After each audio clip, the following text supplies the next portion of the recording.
Nobunaga came back to Kyoto after winning the Battle of Anegawa. But what he faced was not peace. It was a storm forming right in front of his eyes. Different forces began to link arms.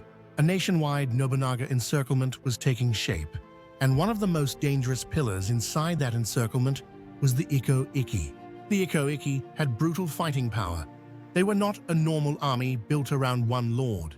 They were a militant alliance built around Jodo Shinshu faith, a pure land Buddhist movement. Farmers, merchants, lower-rank warriors, and monks mixed together and fought as one.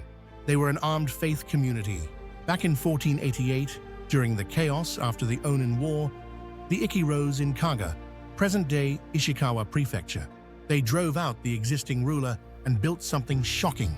They created a self-ruled territory later known as a country ruled by the commoners. This is why the Ikko Ikki terrified warlords. If a daimyo fell, many armies collapsed with him. But the Ikko Ikki did not work like that. This was not an army, it was a network. It grew village by village, almost like a guild. No separate garrison had to sit there and guard it. When danger came, the residents became the soldiers. So a siege was not just fighting troops, it was fighting a whole community, and it could rebuild itself over and over. Now look at the Ikko Ikki's greatest fortress, Ishiyama Honganji. It was not just a temple, it was a massive fortress city where the temple and the city were fused into one, and it stood astride the key routes of Osaka Bay and the Yodo River waterways. That temple city ran its own administration. It had its own economy, and by tradition, it was free from many taxes. Before Nobunaga ever entered Kyoto, Ishiyama Honganji had worked with the Miyoshi forces. Together, they had pushed the Kinai region around as they pleased. For Nobunaga, Ishiyama Honganji was a wall blocking his grip on Kinai. Kinai meant the central region around Kyoto and Osaka, the political heart of Japan at the time. If Nobunaga wanted to lock down Kyoto power, he could not leave Honganji alone. Also, Nobunaga had no intention of tolerating that kind of exception. He wanted one set of rules across everything under his control. And he wanted temple cities to pay taxes too. Then came the most direct trigger in this story. Nobunaga told Honganji to leave. He wanted to use that strategic location as a base for operations, including a Shikoku campaign. That order lit the fuse. Kenyo, the head of Honganji, answered with fire. He sent orders across the country to believers to rise up. The war turned into a long, exhausting war of attrition. The Ikko Ikki kept dragging Nobunaga into constant consumption.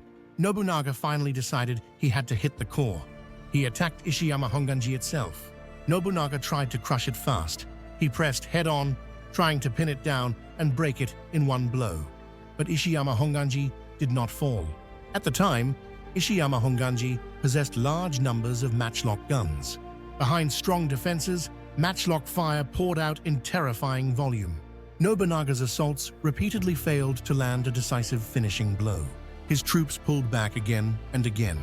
Kenyo, who led Ishiyama Honganji and the Ikko Ikki, did not stand alone. While holding out in the fortress city, he reached out to other forces that opposed Nobunaga, Azai Nagamasa and Asakura Yoshikage. The plan was simple and deadly.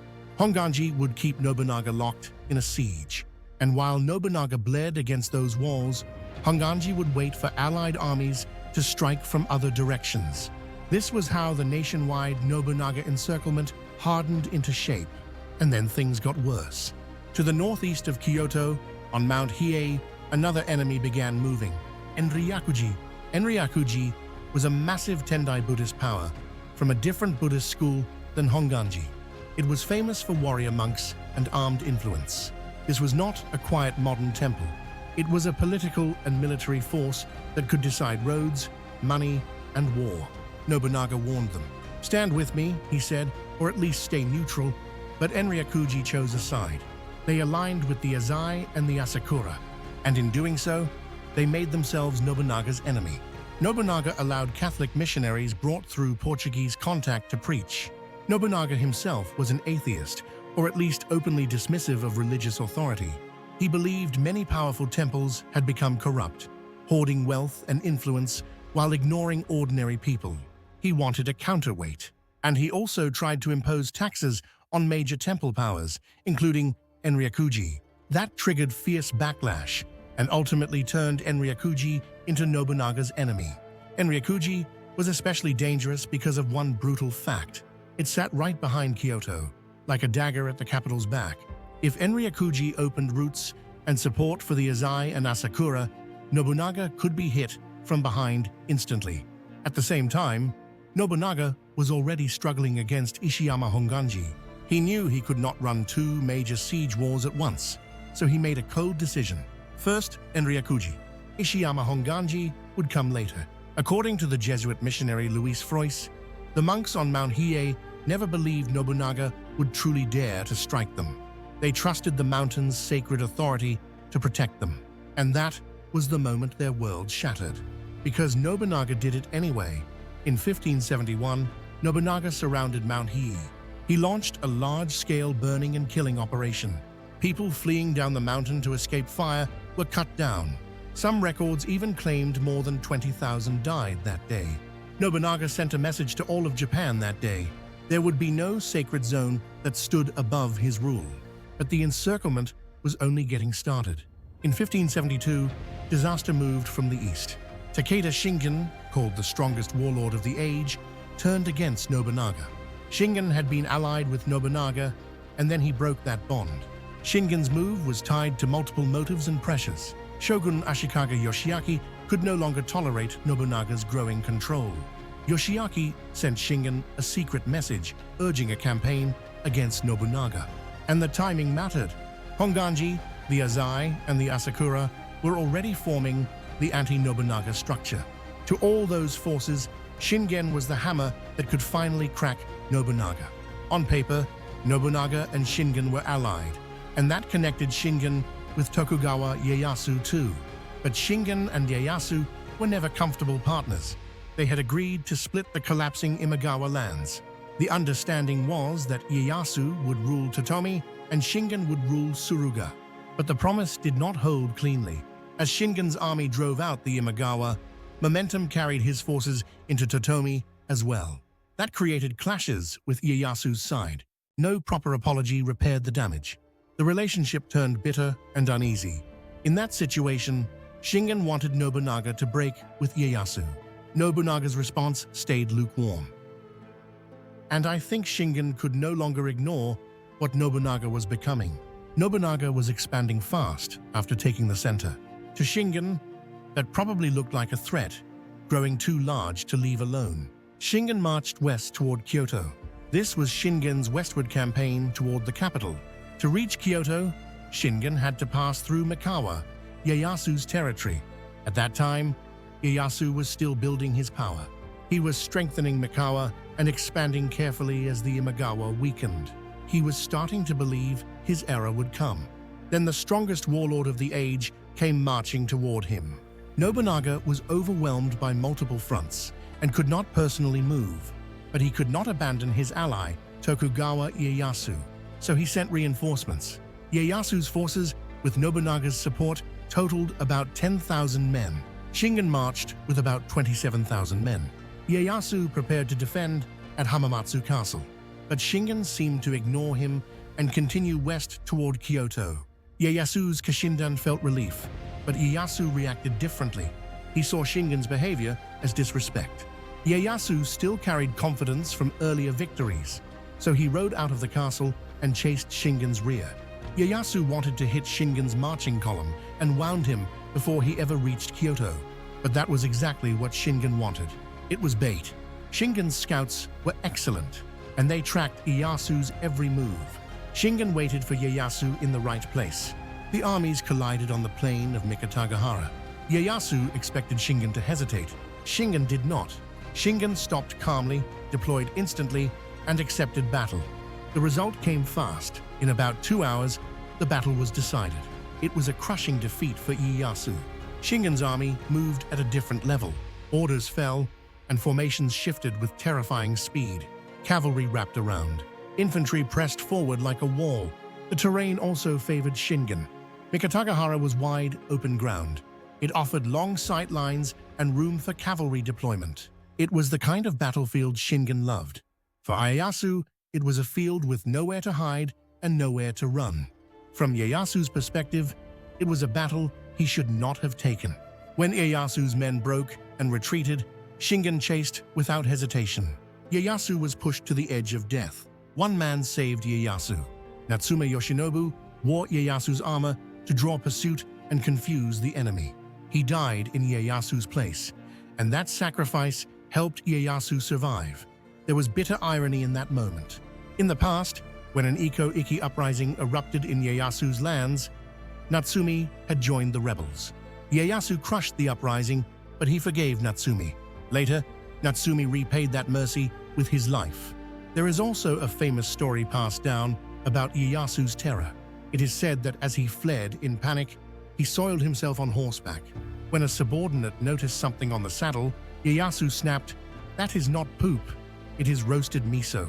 It is a story, but it captures how close he came to collapse. Ieyasu never forgot Mikatagahara. After barely making it back to the castle alive, he had an artist paint his gaunt, clenched expression as a lifelong warning to himself. And remarkably, that portrait still survives today. When Ieyasu finally reached Hamamatsu Castle, only a handful of soldiers were still with him. Soon, Shingen's army arrived outside. Ieyasu faced an impossible defense. Then Ieyasu made a strange choice. He did not surrender. He chose theater. He ordered every brazier and torch inside the castle lit to make the walls blaze with light and look packed with troops. Then he threw the gates wide open and had his men act as if nothing was wrong, even playing music. Shingen hesitated. A veteran commander can smell traps, and Shingen did not rush. That night, Ieyasu decided on a sudden raid against Shingen's camp. The man tied to that raid in legend was the famous ninja, Hattori Hanzo. Hanzo served the Tokugawa clan in secret, becoming Ieyasu's eyes and ears. Hanzo led a hand-picked shinobi unit on a near-suicidal night raid into Shingen's encampment. They slipped into the camp under cover of darkness, struck hard, and inflicted serious damage before vanishing back into the night. After taking losses, Shingen judged that Hamamatsu Castle might be stronger than it looked. He chose not to waste time storming it. He turned west again and continued toward Kyoto. Shingen had strong reasons to move fast. In the Sengoku era, taking a castle could take months, and behind Shingen stood his great rival, Wasugi Kenshin. If Shingen stayed away too long, Kenshin could strike his home territory. So Shingen needed to finish the westward push quickly. He could not afford to siege every castle on the road. Shingen also believed that even if Ieyasu came out again to fight in the field, he could crush him again.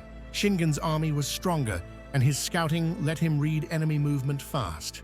Shingen marched west with terrifying momentum. He also organized detachments to strike Nobunaga's lands from multiple routes. Those side attacks tied Nobunaga's hands. Nobunaga could not freely shift troops to one place. And as Shingen advanced, the northern front moved too. The Asakura and Azai began pushing against Nobunaga. Nobunaga now faced pressure from multiple directions. If one line collapsed, his entire power could snap. Shingen captured Noda Castle and secured a foothold on the road to Kyoto. From there, he sent a letter to Asakura Yoshikage. He urged Yoshikage to move quickly and tighten the noose around Nobunaga.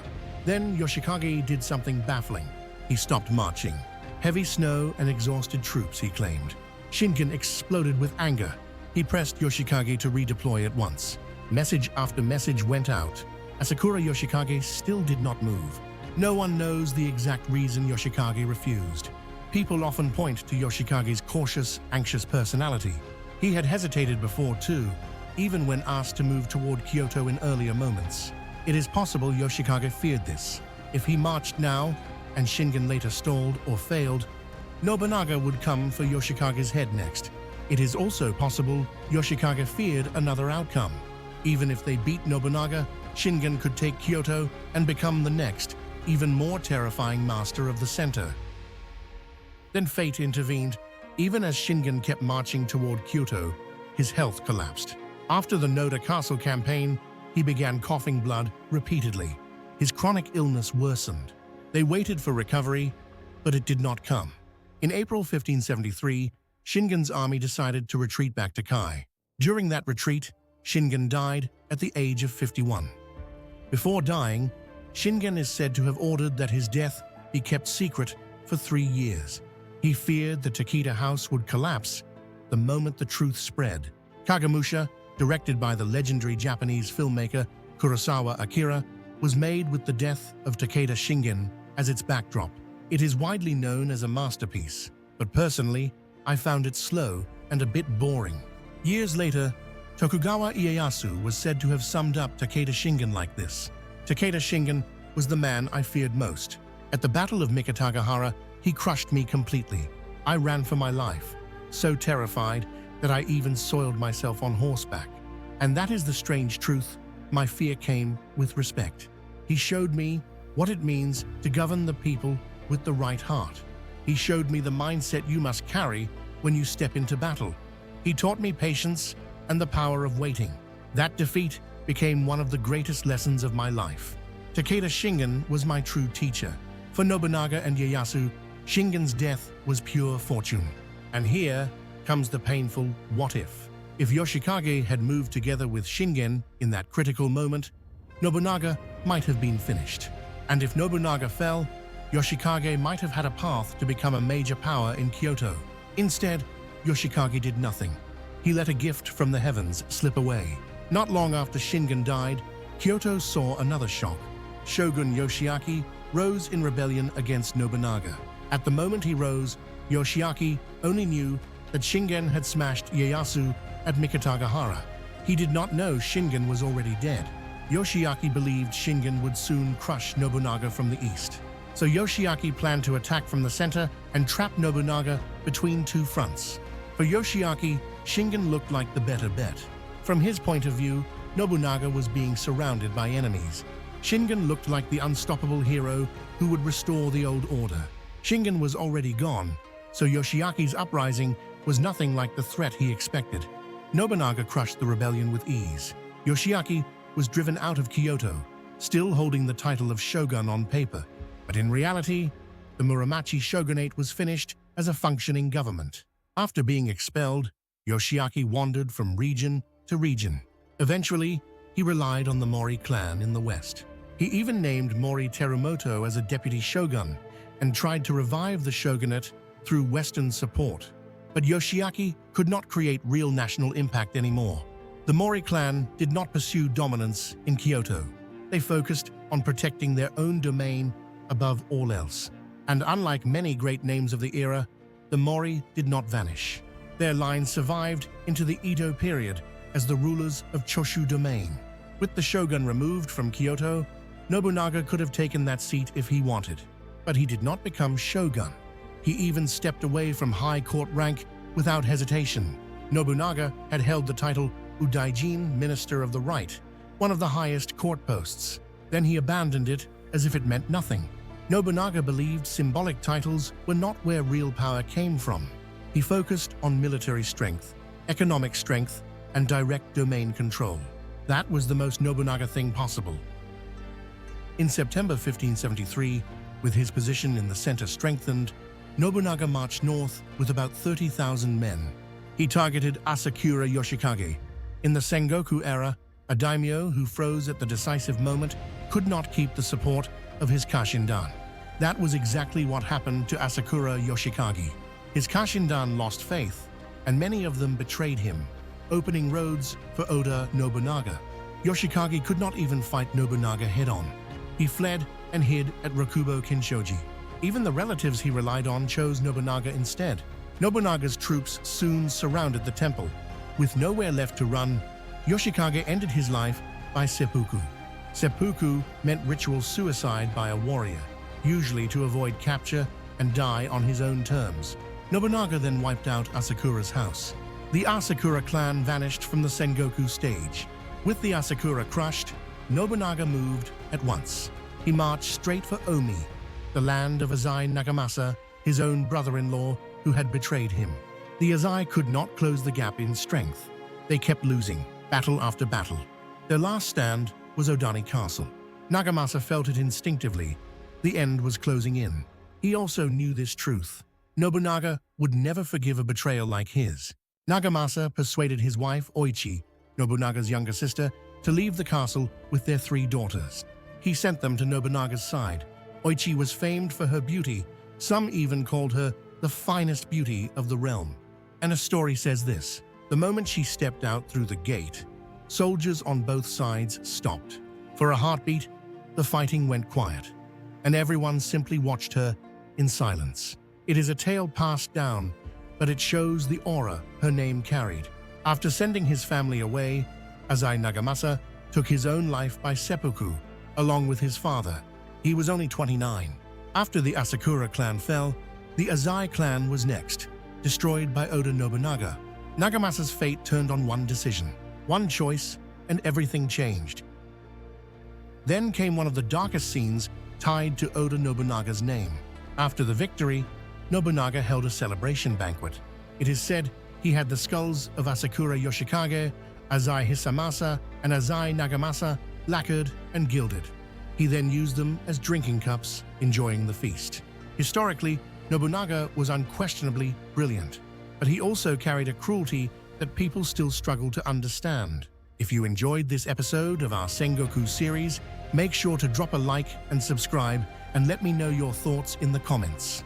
It gives me huge energy to keep making these videos. I'll see you again in next episode of our Japan Sengoku series. Thank you.